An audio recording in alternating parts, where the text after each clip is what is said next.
रामायण में कुंभकर्ण से जुड़े अनसुने रहस्य कथा। रामायण एक ऐसा महाकाव्य है जो हमें हमेशा से ही धर्म के मार्ग पर चलना सिखाता है, पर जहाँ धर्म की बात होती है वहीं दूसरी ओर अधर्म तो आता ही है, और जहाँ अधर्म की बात आती है वहाँ चारों वेदों के ज्ञाता सर्वशक्तिशाली रावण का नाम जरूर ही शामिल होता है। कुंभकर्ण इसी रावण का छोटा भाई था। इनकी माता का नाम कैकसी था, जो कि राक्षस वंश से संबंधित थे, और इनके पिता विश्रवा ब्राह्मण कुल के थे, इसीलिए उनकी संतानों में दोनों ही गुण विद्वान थे।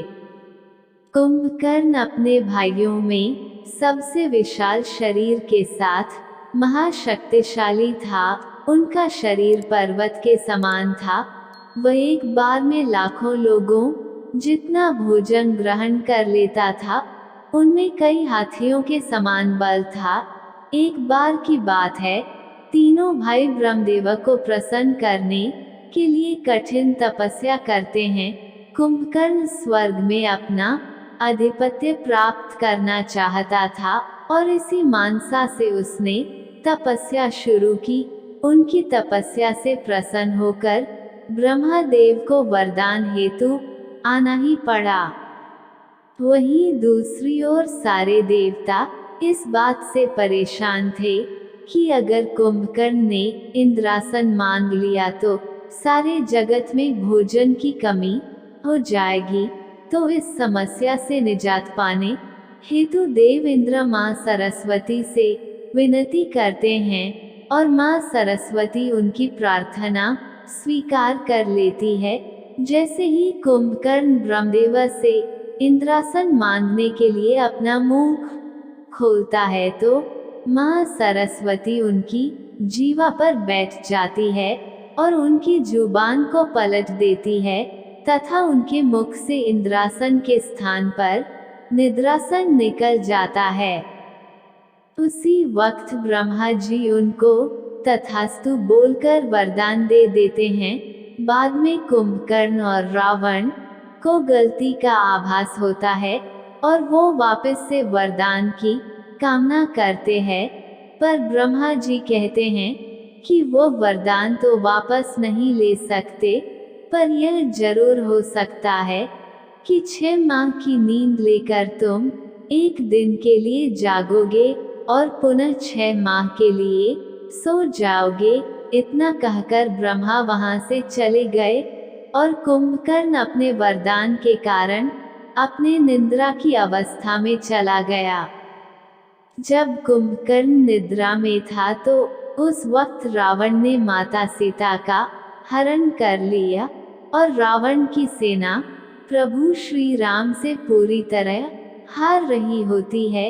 यह सब देखकर रावण को अपने भाई कुंभकर्ण की याद आती है, और वह विरूपाक्ष को आदेश देता है कुंभकर्ण को नींद से जगाया जाए। विरूपाक्ष कुंभकर्ण को जगाने के अथक प्रयास करते हैं और अंत में कामयाब हो ही जाते हैं। कुंभकर्ण के पूछने पर वह उनको सारा व्यतीत सुनाते हैं। यह सब सुनकर कुंभकर्ण रावण से मिलने तुरंत ही निकल पड़ते हैं, और रावण को समझाने की कोशिश करते हैं कि उसने जिसका हरण किया है वह स्वयं मां लक्ष्मी है, और जिनसे वह युद्ध के लिए सोच रहा है वो भगवान नारायण है।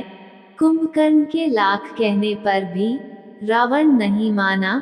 कुंभकर्ण को धर्म नीति का पाठ पढ़ाते हुए कहा कि युद्ध और विपत्ति के घड़ी में जो अपने भाई का साथ ना दे उससे बड़ा पापी और नीच कौन होगा। रावण की बात सुनते ही कुंभकर्ण ने पुनः समझाने की कोशिश की और कहा कि केवल काम वासना के मत से उन्होंने माता सीता का हरण किया है। अगर अपनी बहन शूर्पणखा का बदला ही लेना होता तो आप उचित रास्ता अपनाते या उस वक्त मुझे याद करते, पर आपने कायरों जैसा चुपके हरण किया है। पर अंत में कुंभकर्ण अपने भाई की आज्ञा लेकर कहते हैं, मेरी मृत्यु तो निश्चित है और भगवान के हाथों हो इससे बड़ा सौभाग्य क्या होगा, और वह रणभूमि की ओर चल देते हैं। कुंभकर्ण वानर सेना को रोनते हुए वह आगे बढ़ते हैं। वहां उनकी मुलाकात उनके छोटे भाई विभीषण से होती है और विभीषण उसको धर्म नीति समझाते हैं और वापस लौटने को कहते हैं। परंतु कुंभकर्ण अपने भाई की आज्ञा का पालन करने आए हैं और कहते हैं, जो भाई कुल और देश से विषम परिस्थितियों में मुख मोड़ ले लेता है उससे बड़ा नीच कौन होगा। और अतः वह कुंभकर्ण अपने भाई विभीषण से विनती करते हैं कि भाई, मैं जानता हूँ मेरा अंत होने वाला है, पर राक्षस कुल में बस तुम अकेले चिरंजीवी बचोगे जिसको स्वयं ब्रह्मा का वरदान है। तो मेरी अंतिम इच्छा यही है कि तुम अपने वंश का अंतिम संस्कार शास्त्रों की नीति के अनुसार करो। इतना सब कहकर वो विभीषण को आशीर्वाद देकर फिर से युद्ध भूमि में आ जाते हैं तथा युद्ध करते हुए अंत में श्री राम के हाथों मृत्यु को प्राप्त करते हैं। भगवान राम उनके दोनों भुजाओं और उनके मस्तक को धड़ से अलग कर देते हैं और इस तरह इस महान राक्षस का अंत होता है, जिसने अंतिम घड़ी में भी मौत का प्रवाह किए बिना अपने कुल अपने भाई के सम्मान के लिए अपने प्राण त्याग दिए और श्री राम के हाथों मृत्यु पाकर मोक्ष को प्राप्त किया।